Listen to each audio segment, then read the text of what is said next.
It's time to get lost in the mid-card. This Believe in Pro Wrestling property is brought to you by Bet Online, the continued #1 source for all your sports betting needs. Join now and receive your 100% welcome bonus on your first deposit when you use our promo code BELIEVE. Now, here are Jeremy Bennett and Matt Black on the Believe Podcast Network.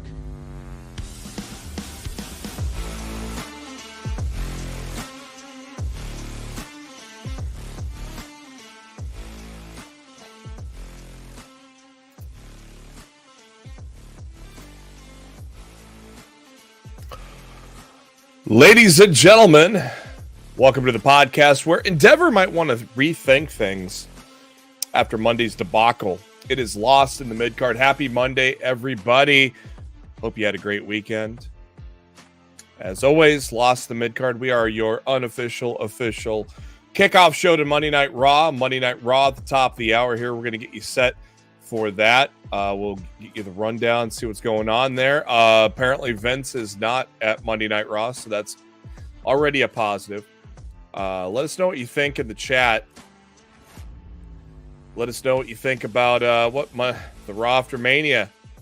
You know, I remember when Raw After Mania used to mean something. Used to mean debuts, used to mean surprises, it used to mean excitement. And in my opinion, Monday lacked all of that. It did not have any of that. SmackDown, though, a little better. Still not the greatest of shows, but at least there was no Vince there to screw things up. So we'll have to see how and what happens. And of course, there's the big draft news, of course, that broke on Friday as well. We'll get into that in a little bit. But once again, thank you for tuning in to Lost in the Midcard on the Believe in Pro Wrestling Network. What you need to do is go subscribe if you haven't done so already. Subscribe to our YouTube channel, Believe in Pro Wrestling, and give us a thumbs up on this video. Hit the bell icon as well. That way you know when you're get notified every time a new video comes your way when we go live here, typically twice a week. And for Lost in the Midcard every Monday here right before Monday Night Raw, the hour right before. I've got a couple people in the chat already. Stephen Chambers, welcome. Thank you. Craig Backlund, thank you for joining.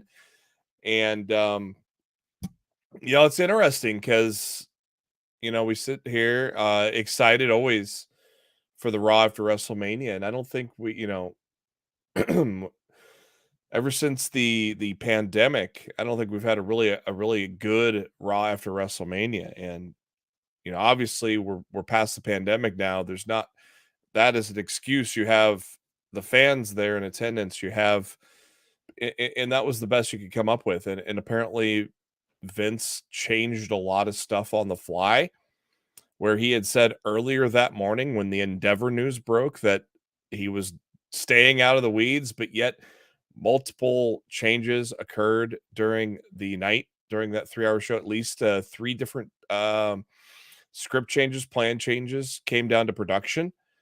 Seth Rollins was in the ring for to cut a promo or something. Notified his segment was cut. And so why, I don't know. That was just a glaring example right there of why Vince McMahon needs to step back and just completely disappear from especially creative. Run the corporate side of things, go ahead. We don't give a shit. But I mean, Monday was a great example of just the complete trash that Vince laid out there for us. You could try to say Vince didn't have anything to do with it. Well, apparently backstage, there's a lot of people that believed that Vince did have a lot to do with what happened on Monday. So we'll see. We'll see what happens tonight. See if it's any better. There's some interesting news coming out on the forefront about signing new people as well. That is kind of tied to Vince McMahon as well. So we'll kind of get into all that and more. Let us know in the chat what you thought about Raw after WrestleMania. Let us know in the chat what you thought about the announcement of our main story, our top story of the evening. The lead is going to be, of course, the WWE Draft. It was announced on SmackDown this Friday that the WWE Draft is going to be very close into the near future. Of course, this dropped on Fightful Select before before SmackDown went on the air and before they had announced this on SmackDown. Triple H coming out, I believe, in this right around the second hour or so. So this actually dropped before SmackDown on Friday. WWE Draft is set to happen late last year, but then got moved. Draft would effectively reset the rosters for the new Triple H regime, rumored late last year. However, talent were told that it was being moved to an undetermined time in 2023. However, Fightful Select can confirm unanimously across dozen talents within the WWE roster have not been told that a they have not been told that a WWE draft is coming or when it even could be. There's numerous talent that said they're discussing it with others. They just assume it would happen after Mania, as it did many times in the past. As of Friday afternoon, talent still hasn't been told about one, which makes it even interesting because then Triple H makes that announcement on Friday, and that it's going to be very soon. I would assume within the next month, maybe after WrestleMania Backlash in Puerto Rico. That really it's really up in the air, I guess, when it's going to happen. But I mean, what Triple H said was that it's coming soon. So it's going to be interesting to see when they time this and how they deal with it. What would you guys like to see happen in the WWE draft? This is I believe the first time since 2019. That they did. I can't remember the last time they did the draft, but every single superstar eligible for the draft, of course. Who'd you like to see split up? What kind of, or who'd you like to see get put together for some fresh matchups? Obviously, over the last several months, especially with Triple H's regime, brand splits have not really been defined. You've seen a lot of talent on both shows. I'm not sure if this is going to be a strict brand thing. I don't know. They had that stupid brand to brand invitational in the past as well. But it was interesting that this news broke that that many talent had no idea about it. But then later on that afternoon, Triple H announces it with his big announcement on SmackDown. So let me know in the chat what you think about the upcoming draft, what you want to see. Steven Chambers in the chat. Raw last week was terrible. Just seems like WWE likes to play with everybody's minds.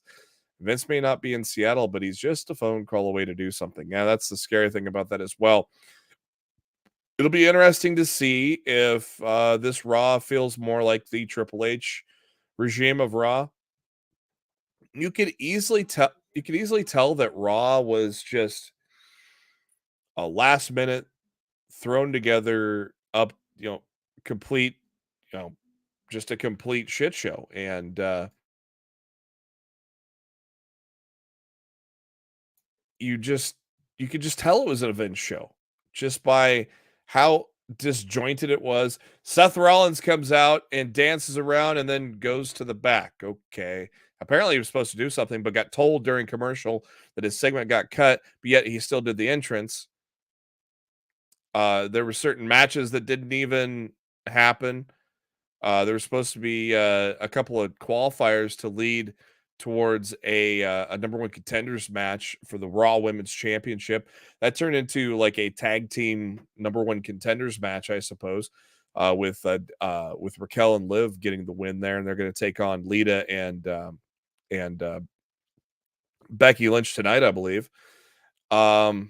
But you could just tell it was an old Vince show, just of how thrown together it was. Omos wasn't even expected to wrestle, so he had to scramble to get his gear. Obviously, wrestlers are expected to, always expect to bring your gear, always be ready, basically. So even though he wasn't on the show, he had to kind of scramble to get his gear and wrestle in the first hour of the show. That wasn't supposed to happen.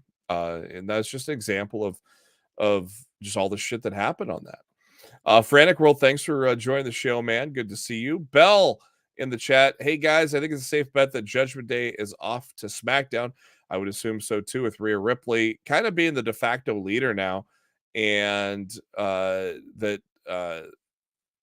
she's basically, a lot of people think she's the de facto leader. Now that she's got the SmackDown Women's Championship, I think that's going to be a very safe bet. Steven Chambers in the chat. Dump Dakota Kai, replace her with Kairi Sane with damage control, and put Dakota back with Raquel. Not a bad idea. I've been liking the Liv and Raquel tag team. Obviously, I don't think they're going to win. I had the title match here. You know, I would probably be safe to assume that once Ronda Rousey's healthy, 100% healthy, and can compete, that her and Shayna are probably going to take the titles off of Becky Lynch and Lita. Probably safe to say at that point it's probably we're going to probably pull the trigger on Trish Stratus turning heel as well. Antoine in the chat put Seth, Bobby, Asuka, and Bailey on SmackDown. Steven says move Karrion Kross to Raw. Not working out with him on SmackDown, which I agree. He's kind of cooled off. I mean, he had a hot feud with Drew McIntyre. Some pretty cool stuff there, just because, you know, the stuff with the car accident and things like that. Kind of a unique way to start a show. He kind of started off hot and then fizzled out after that Drew McIntyre feud. So I fully agree with that. Let us know in the chat what else you would like to see in this WWE draft that's coming up here soon, I guess within weeks. Like I said, my assumption is probably it's going to happen right after WrestleMania Backlash is going to be my guess. Old D, former co-host on the show, welcome. Daryl, as long as Vince is around, the only person that can stop him is the Grim Reaper, and that is unfortunately true.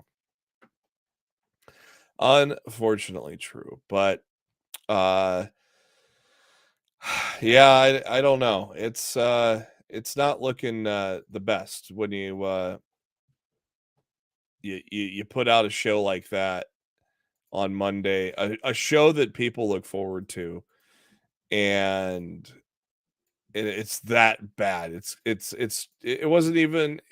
You could just tell how crappy it was, and how last minute everything seemed, and that's just Vince in a nutshell. But you know, supposedly he's not there tonight. Let's see what happens here on Raw. I don't know. I'm not going to hold my breath, but hopefully we get. I mean, I would assume we get a better show because that was a very low bar. So it's a very low bar to top last week's show. So that's going to be probably a no-brainer that it's going to top last week's show. Once again, thank you for joining Lost in the Midcard. If you haven't done so already, make sure to subscribe on our YouTube channel, Believe in Pro Wrestling. And for those listening on the podcast, that is BLEAV. And give us a thumbs up on this video. Hit the bell icon so you know every time we go live here, so you can get notified that way as well. We appreciate you joining in the chat live. Once again, let me know what you think of who would you like to see go where in terms of the WWE draft coming up here. Now, as Triple H said, everybody is eligible. Now, I don't know if he has specified that NXT is included in that or not. Could be a good way to get some NXT talents called up. Braun Breaker is a good example. A lot of people think maybe Zoe Stark might be getting called up. Of course, a lot of people thought Indy Hartwell would get called up before she had her surprise title win at Stand and Deliver. So I would assume NXT is included in this as well to be drafted to Raw or SmackDown, considering he said every single superstar is eligible. So we'll see what happens there. Bell in the chat, I couldn't tell how bad it was because I had bigger problems at the time, internet problems, and I had to work to do. I needed the internet to do it, so I had a lucky break. Yes, I mean this was literally I'm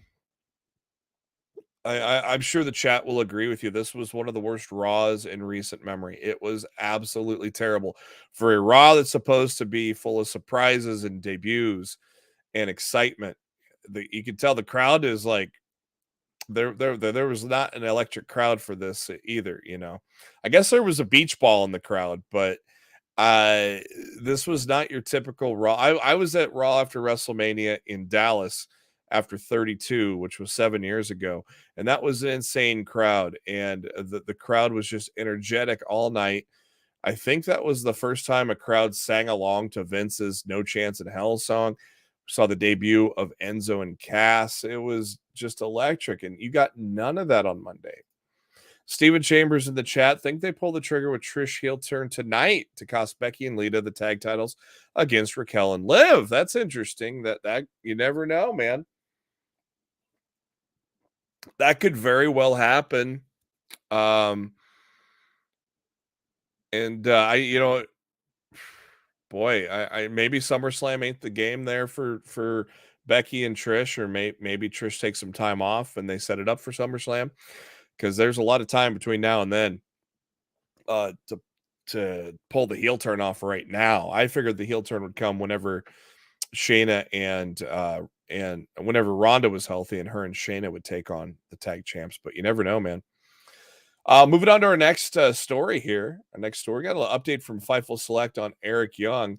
Of course, Eric Young, it's been rumored that he'd sign with the WWE, and Sean Ross Sapp at Fightful has confirmed that Eric Young is indeed under contract. And it has been as far back as November 1st as he's been on contract. He had continued to appear on Impact because they tape ahead of time. He continued to appear on Impact Wrestling until December 1st, where he was kayfabe murdered by Diener from their faction, Violent by Design. It's interesting that he's been sitting there since November 1st. Though it would have been kind of interesting to see him be both on WWE and Impact Wrestling. I could see why they would wait until December to hold off Eric Young. But, I mean, why not now? I mean, obviously, you're starting to really sow some seeds with Nikki Cross in terms of sanity reforming. Eric Young's back. Of course, the big piece would be Nikki's real-life husband, Big Damo. That Killian Dane. If they can get him back, then I think it's going to be a full-bore sanity reunion. But it's just interesting that you have people under contract but are just sitting in catering, basically. As Steven Chambers in the chat says, come on, WWE, bring back sanity. I fully agree. Sanity was a great faction that really lost steam on the main roster, but it was a really good faction in NXT. And you got to have Killian Dane at least. And then, Alexander Wolf was a great part of it as well, but he was also a part of Imperium too. It'd be great to see Wolf back too, but I think you got to have Dane if you're going to have Sanity come back at the very least. And Eric Young's a hell of a talent. Maybe they've used Eric Young in the Performance Center and we just haven't heard about it. Obviously he has been in the business a very long time and can help out in that kind of a capacity as well. But it's just weird that you got somebody that's under contract and you just can't find a place to use him, which kind of actually leads into our other story here with the WWE and the fact that they're kind of under an unofficial hiring freeze. This is another article that dropped a couple of days ago from Fightful Select, where they have indicated or noticed that we have not, the WWE has not had any new hires since in 2023 at all, after a very busy 2022 once Triple H had taken over. WWE picked up over a dozen talent after Triple H gained control following Vince McMahon's retirement. But ever since Vince forced his way back into the company in December of last year, there have been no main roster hires that have been publicly revealed outside of the ones who were signed in 2022. Several talent have spoken to Fightful and claimed there is a hiring freeze and have speculated everything from Vince McMahon's return to a potential sale being the reasons why. Nobody that they've spoken to explicitly has been told there's a hiring freeze, but yet that's a term that is constantly been emerging amongst the talent. Fightful had reported that there was interest in some wrestlers such as Tama Tonga, Brian Cage, and Switchblade Jay White, also the authors of Pain. AOP was in talks to return before Vince's return. Cage had some supporters pushing for him to get signed by WWE. Obviously, Jay White went to AEW, as we found out last week. Nick Aldis is another name they're high on as well. Also some speculation that they could bring back Mickie James as a part of a package deal there, where Mickie can finish up her career in WWE before she hangs it up for good. I think Mickey's publicly said she looks to hang it up for good in the next year or so, possibly. So, obviously with a sale pending, it's hard to make some new hires happen. Now that that's pretty close to being finalized, maybe we'll see some more deals happen. It's hard to tell. especially you don't have any idea how Endeavor is going to run the company. So, it's going to be interesting to see if they push for some of these top free agents or just try to make do with who they have in house right now. It really is going to be remains to be seen. So, let us know in the chat though. Who would you like to see WWE? Who do you think would be a good fit for WWE? I think Nick Aldis would be a good fit. I'd love to see Mickey end her career in WWE, especially if Trish is around, man. Get that Trish and Mickey feud going one more time. That would be kind of cool. Or maybe they pair up a heel tag team. Maybe I don't know what Mickey's contract situation is, but tell you what, if you can get Mickey and Trish against Becky and Lita, that'd be a hell of a tag match. I'd definitely want that. But who else do you want to see get brought? Who do you think is a good fit to bring into the WWE that's currently kind of in that free agent mode, or maybe soon to be a free agent? Daryl makes it a pretty swift statement. No one. That's pretty good. Steven Chambers talking about Drew's contract expiring. We'll get into that story later. And we got Logan Paul. We'll actually get into that story later as well. That's actually what we're going to hit up next here. And it was announced this afternoon that Logan Paul has re-signed with the WWE. Paul made his debut ahead of WrestleMania 37 in 2021, involved in the feud between Kevin Owens and Sami Zayn, and then returned the following year. Made his in-ring debut at WrestleMania 38 to a lot of praise, and then where he teamed up with The Miz to defeat Rey and Dominic Mysterio. Paul then defeated The Miz in a singles match at SummerSlam, and then went on to headline Crown Jewel in a good match against Roman Reigns. And, of course, took on Seth Rollins in a tremendous match at WrestleMania 39 just this past month. Like him or hate him, Logan Paul has done a hell of a job in WWE. And I think re-signing him is a smart move because he's got, obviously, much like Bad Bunny, having Bad Bunny involved and having Logan Paul involved, they have such a reach on social media that it's a gigantic win for the WWE. And on top of that, they've been working their ass off to do well in the ring. And I did not see hardly anybody have a bad thing to say about Bad Bunny's performances in WWE. And I think there was a genuine excitement that he was coming back to be involved again, helping out Rey Mysterio, and then probably setting up this tag match at WrestleMania Backlash, which is in Puerto Rico. Bad Bunny is the official host of that pay-per-view as well. And Logan Paul has just consistently performed, so I think it was a no-brainer that that Triple H, Vince, whoever's in charge with signing people now, decided to bring him back. And it was kind of funny, a little funny aside from this. It appears that they photoshopped the original contract signing and had a different color bottle of Prime and a different color jacket on Logan Paul. Though Logan Paul took to Twitter and said it was not photoshopped. If you zoom in on that, you can see some of the blue bleeding through that was photoshopped, because he was wearing a blue jacket on the original photo that he took with Triple H and Stephanie. And today's photo just had him and Triple H. It's kind of amazing how his hair is at the same angle and everything too that the other one was too. So Paul probably having fun with people, but that was exactly the same picture. They just had photoshopped a different color jacket on Logan Paul and a different color Prime bottle on the table, which is in essence kind of hilarious, so to speak. But Daryl in the chat, Vince is a cancer. If Trips is the man, then bring everyone in. Yes, that is true.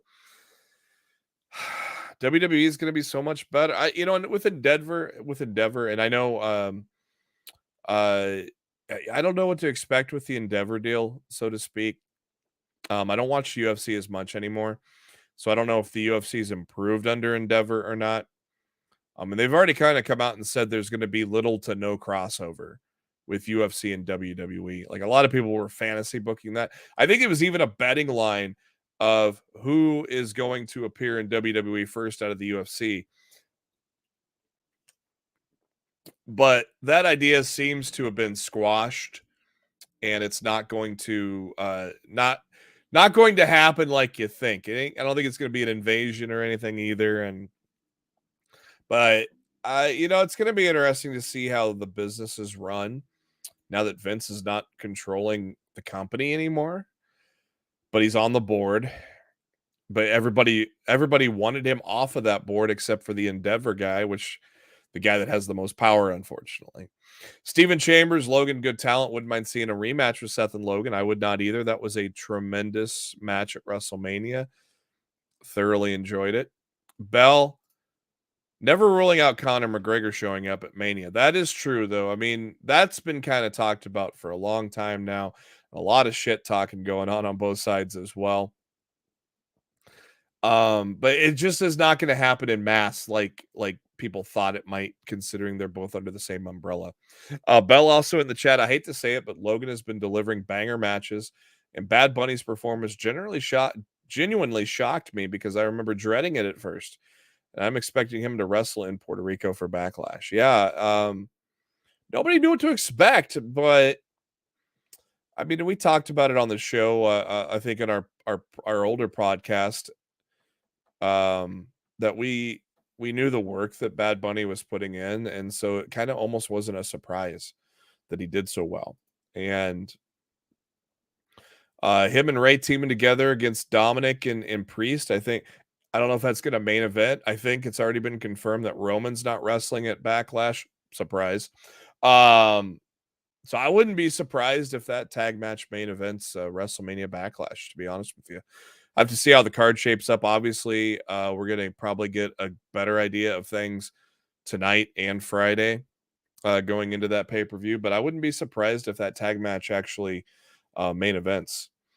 Steven Chambers, bring back Dan from America's Top Team. He reminds me of Jim Cornette. Yes, Dan, old Dan. What was his last name?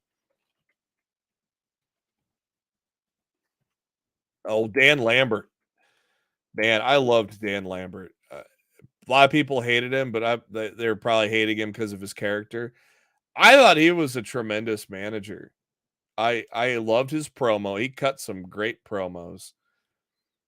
And then they just kind of quit using him. They quit using everybody. I mean, you don't see Paige Van Zant anymore. I don't know what happened with that whole situation, which is kind of interesting. But Dan Lambert was a hell of a manager. I liked Dan Lambert a lot.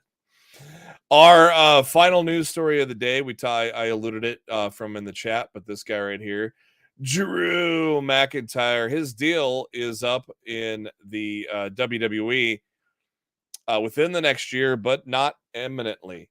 PW Insider reported that Drew McIntyre's WWE contract is set to expire within the next year or so. Fightful was able to narrow it down a bit and say within the next 9 months.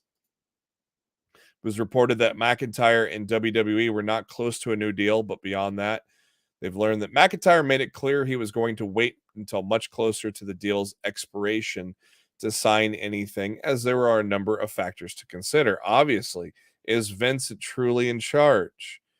Has the sale happened yet? Well, now that's happened, but 9 months, it sounds like probably first of the year. Drew McIntyre could be a free. You imagine Drew McIntyre showing up to AEW?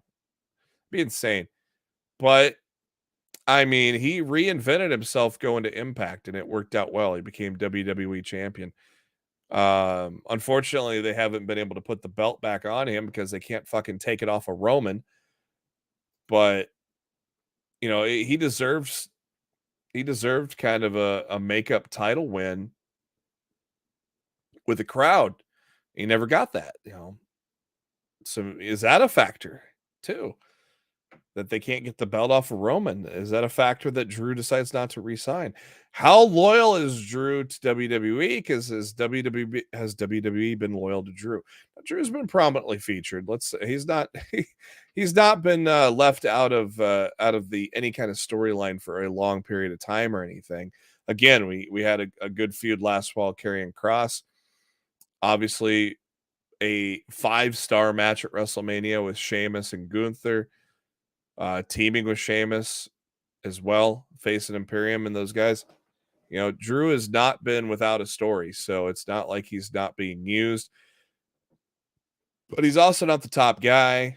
And again, that's one of those things where you've booked yourself into a corner by having the same guy be your champion for 1,000 days.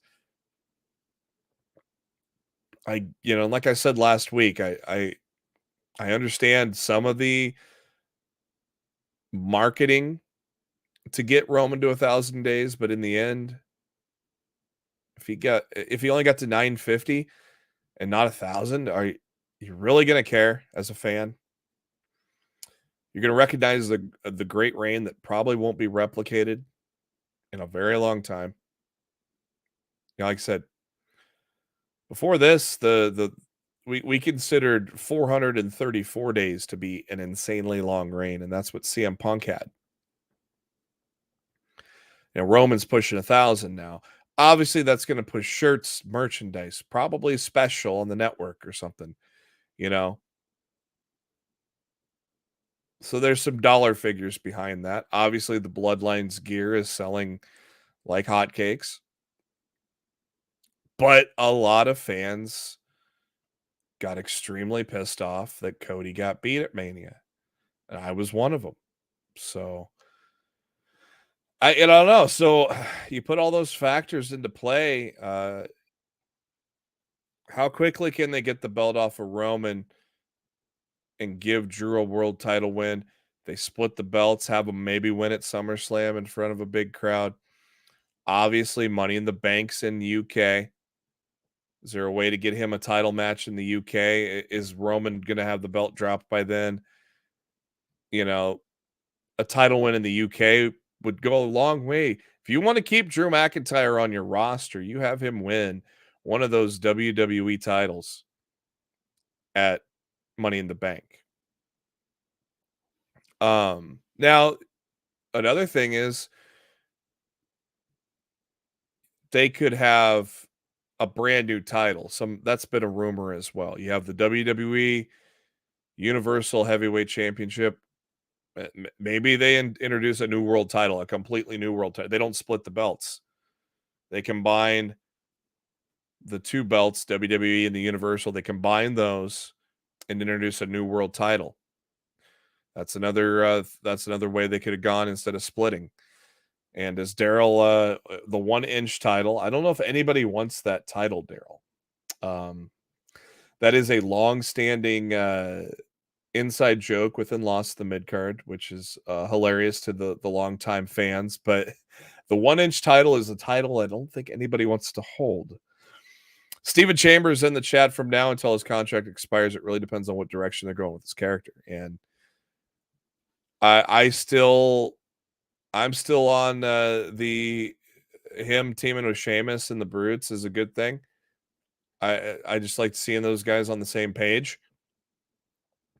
I would love to see Drew and Sheamus if the end game isn't Sheamus to eventually beat Gunther 1-on-1 for the Intercontinental title. Which I think if we get to SummerSlam, I think Gunther would have surpassed Honky Tonk Man by then. And maybe the Sheamus story doesn't happen until SummerSlam, where he finally gets the Intercontinental title and becomes a member of the Grand Slam club that Kevin Owens just recently joined at WrestleMania from winning the tag titles.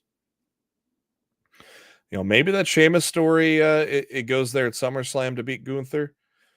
In the time being, you could have another run as tag teams of Sheamus and Drew. Obviously, best friends that I loved when they were on the same page and tagging together. Wouldn't mind seeing that again.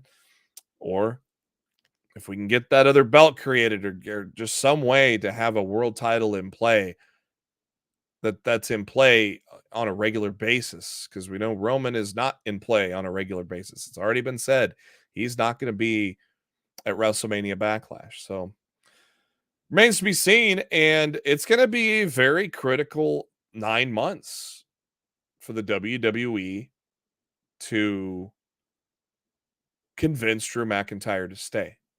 Now, in the past, when there was no AEW, WWE probably didn't have to sweat it as much. But now you've got so many independent companies, GCW on the rise, and then you got AEW too. So there is a lot of competition now that wasn't there 5-6 years ago. So that's another thing that Endeavor has to worry about, especially if they keep Vince McMahon in the forefront. They're going to lose a lot of things possibly. So let us know in the chat what you thought about everything we've talked about so far, the draft. Anybody that you'd like to see drafted into a specific play. What NXT stars do you think are ready to be drafted? Let me know in the chat. Also, let's talk about Drew. Let's talk about anything you've seen. Eric Young, do you want Sanity to come back? Let me know in the chat. Well, we've gone through the headlines. Now we got to dig into the shit. And by digging into the shit, that is the Raw after WrestleMania. So the news broke earlier Monday morning last week that Endeavor purchased the controlling stake into the WWE. All right. Still, we had the Raw after WrestleMania. Triple H in control. Well, apparently Triple H was not in control. But what was funny was the fact that Monday Night Raw started with Triple H saying that nothing is going to change. And then we get our first episode of true Vince McMahon fashion style, change everything on the fly. Clearly, Vince was in control on Monday night, even though Hunter said nothing is going to change. Did Triple H get punked by Vince on Monday? Was he aware that Vince was going to play the creative God button on Monday, and Triple H had no idea? Because Triple H looked like a fucking fool after that opening speech on Monday Night Raw. Looked like a fucking fool.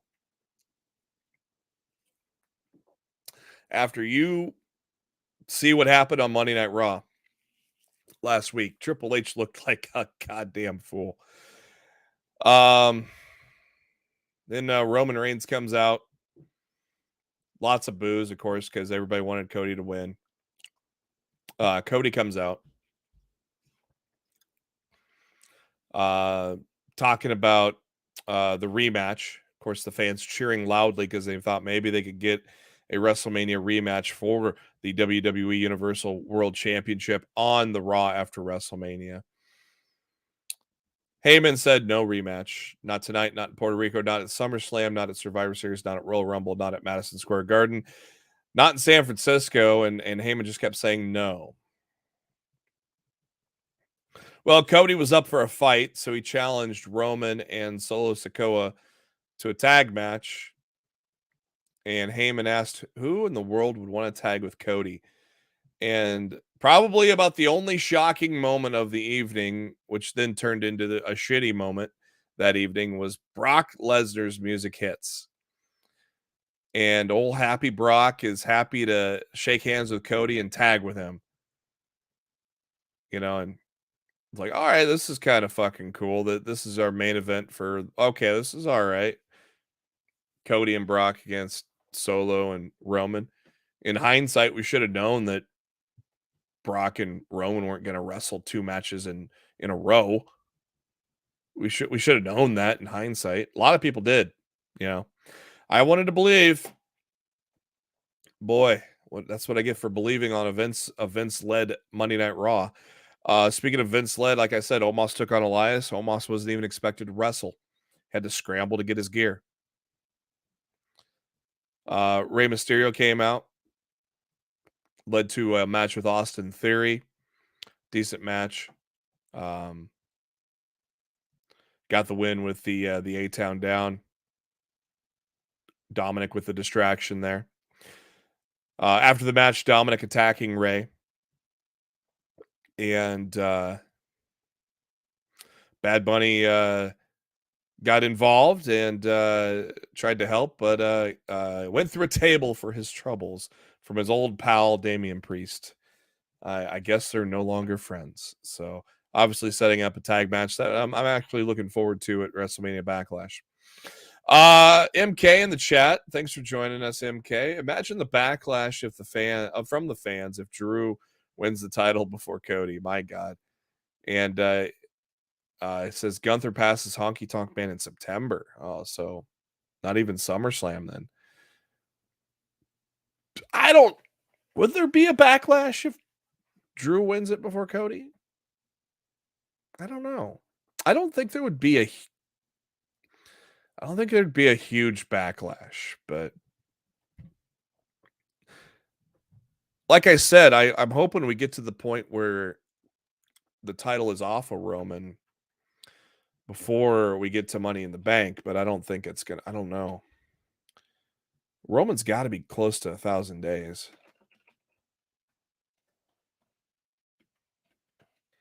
See, there's an easy way to find out when he will hit it. Saturday, May 27th, according to Squared Circle on Reddit. So May 27th. Money in the Bank is July 1st at the O2.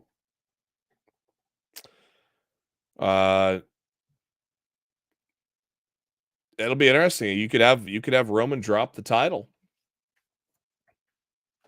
somewhere before SummerSlam. Or you create that new title, like I said. You could have a tournament that Drew wins, maybe to win that other title, and Cody wins the Universal Heavyweight title from Roman eventually at SummerSlam. But maybe you finally create that new title with the draft, and you maybe that's where you get Drew as a champion there at that point in front of not his home country, but close enough. But it'll be a big, energetic crowd. It's their first pay-per-view in how long? That crowd's gonna be nuts. So that'd be kind of cool. If you want to keep Drew, give him the title at Money in the Bank on July 1st. Roman Reigns' 1,000 days is in May. Have him drop it. I don't know. There may not be a June pay-per-view. There may be a May. I don't know. There's WrestleMania Backlash, which is WrestleMania Backlash is on. Oh shoot, that's not till May 8th. I was thinking it was in April. End of April. Well, there could be wow, that's weird that all these pay-per-views are now starting to fall at the beginning of the month rather than the end of the month, which really makes things interesting. You could squeeze a pay-per-view in the early part of June then. And then you have Money in the Bank July 1st, and SummerSlam, I believe, is last weekend of July. So very possible. Very possible. Oh, yeah, you got King of the Ring, Bell in the chat, Backlash, King of the Ring in Saudi, then Money in the Bank. So, yep, then SummerSlam is at the end of July. So, I forgot about the King of the Ring and King and Queen of the Ring in Saudi. Does Roman lose the title in Saudi? I'd assume Roman wrestles in Saudi because he probably gets a hefty payday there. But I don't know. Be interesting. Kevin Owens and Sami Zayn come out to celebrate their big title win. Street Profits come out and they won the showcase match. So we got an impromptu match between those two teams, which was probably one of the few highlights of the night because there was hardly any wrestling in terms of in-ring action with Owens and Zayn getting the win after about 13 minutes. Then we got that Seth Rollins weird thing. And then Bobby Lashley squashing Mustafa Ali. Bianca Belair, Rhea Ripley staring each other down, which then people started wondering, is Bianca going to hold that title all the way to WrestleMania 40? And they're going to have like some kind of unification match with Rhea Ripley? I don't know. Definitely was a tease for that. And would you like to have Bianca Belair have the same type of reign with that Raw Women's title as Roman Reigns has had with the Universal title? Would you like to see Bianca hold that another year? Is anybody ready to take it off of Bianca right now? We thought it was Asuka, but that they really slowed down her kind of killer Kana persona. Completely squashed that in a terrible build of a match. So I would honestly not be surprised if Bianca is facing Rhea title for title at WrestleMania 40. They're obviously going to stack that card in Philadelphia. A lot of people thinking Rock and Roman finally happens in Philly. I wouldn't be surprised if Bianca Belair holds that title all the way to Philly. Oh, yeah. There we go. Bell in the chat. Bianca's taking the titles off of Roman. How epic would that be? How epic would that be? MK in the chat. I only see two places where Roman loses: SummerSlam to Cody or WrestleMania 40 to Cody. I don't think Rock Roman match is happening.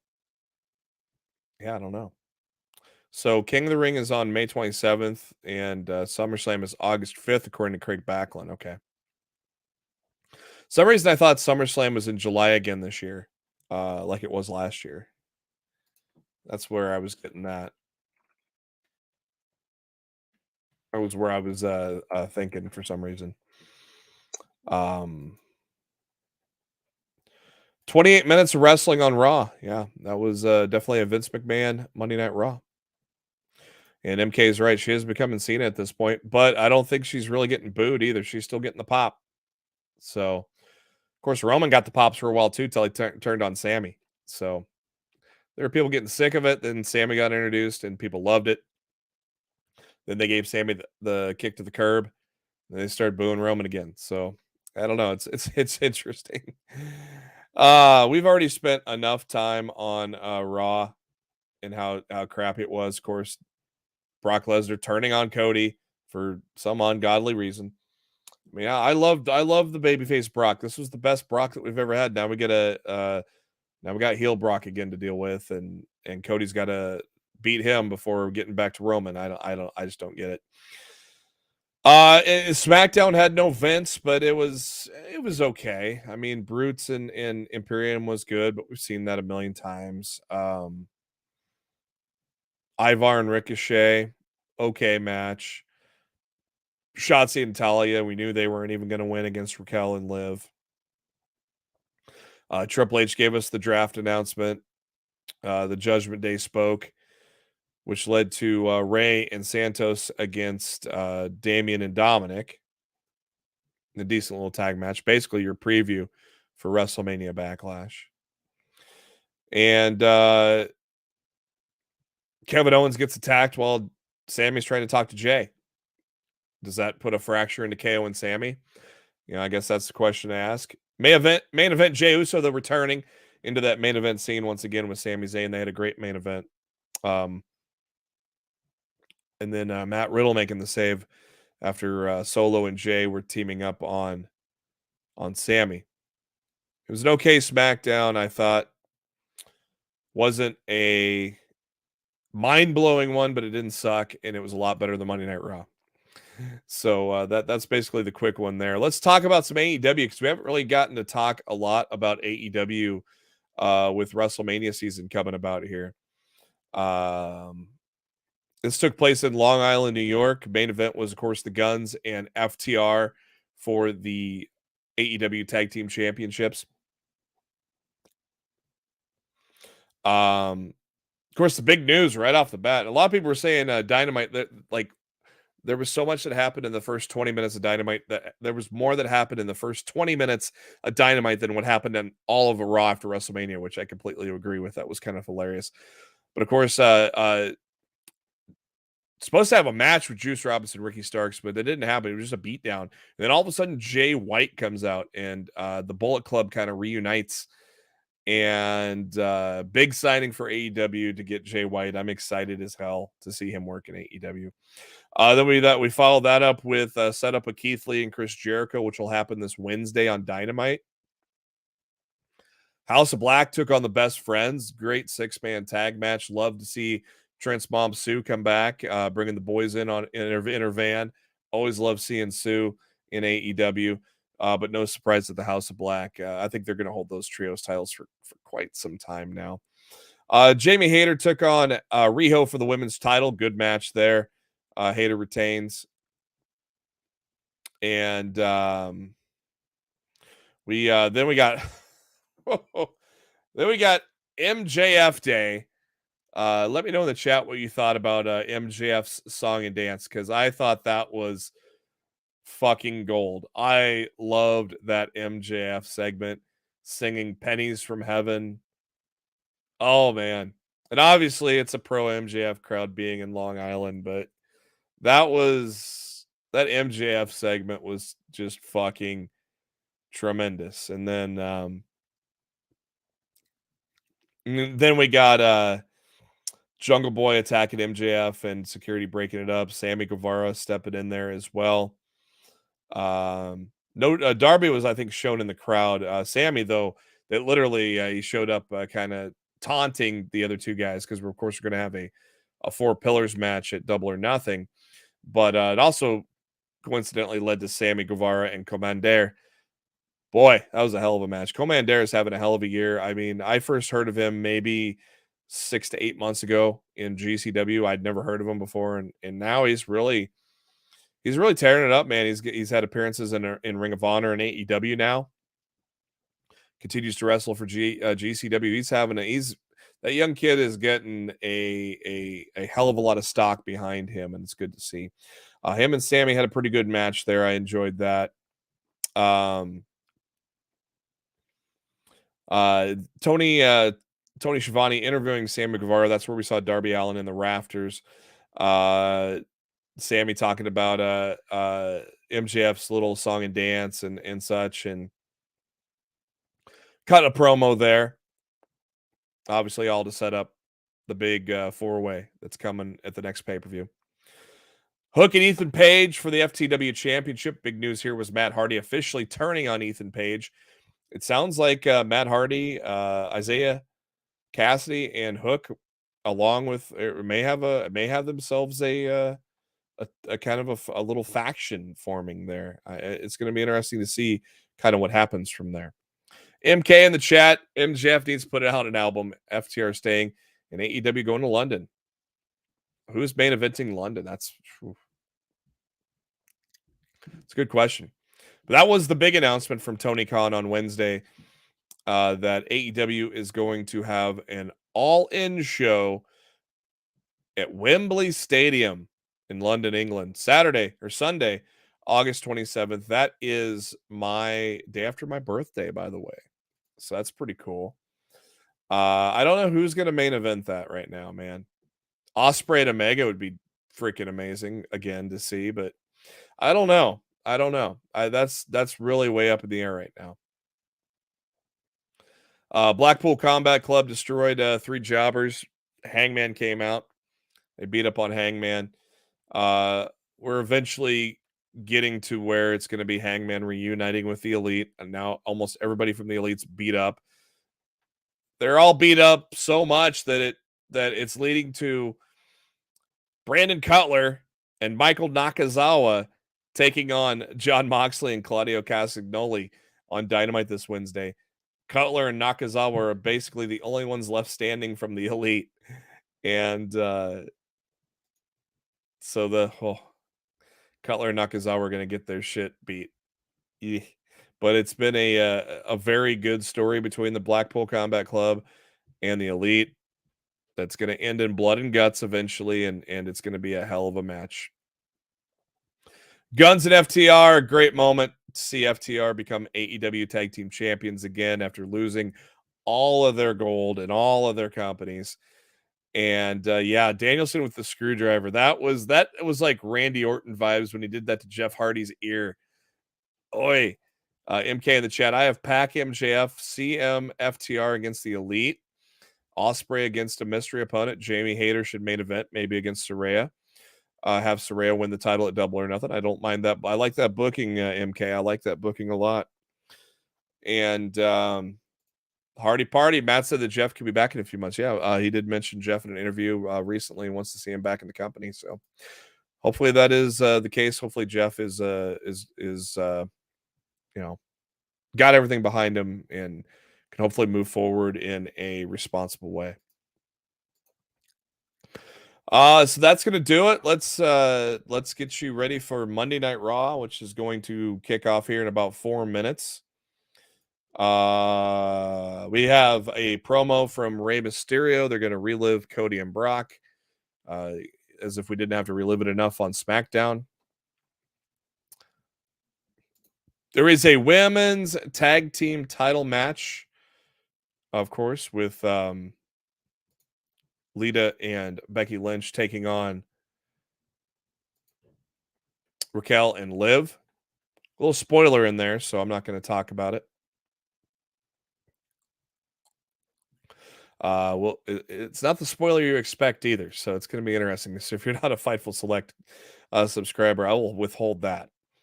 Bobby Lashley, Bronson Reed. I hope they get about 10 minutes because that could be a hell of a match. Cody Rhodes is going to cut a promo. Alpha Academy are taking on the Usos. Michin, Io Sky, and Piper Nevin. And Triple Threat, Kevin Owens and Solo Sikoa. Tyler Bate going to take on Dolph Ziggler on main event. Zoe Stark taking on Nikki Cross on main event as well. Vince McMahon is not at tonight's show. There were several changes, though, that were made due to travel. So there's some travel issues, apparently. But yeah, it'll be there. This looks like a good Raw. Like I said, it's a low bar from last week. Completely low bar. But if you're on the Twitter machine, make sure you follow me at JB Huskers.